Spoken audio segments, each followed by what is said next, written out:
Know the worth of your self. आप अपने आप में पूर्ण हैं। आप बारीकी से देखिए, अगर भगवान ने किसी को किसी खास चीज से नवाजा है जो आपकी नजर में बहुत बड़ी है, तो दूसरी तरफ उसी इंसान के जीवन में कोई ना कोई कमी, जबरदस्त तकलीफ जरूर होगी जिससे आप अनजान हैं।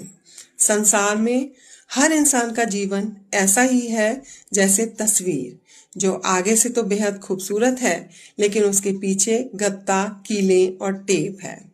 आप टाटा, बिरला, अंबानी, किसी की भी लाइफ देखें, जो एक तरफ तो बहुत सुख है और दूसरी तरफ बहुत दुख भी है।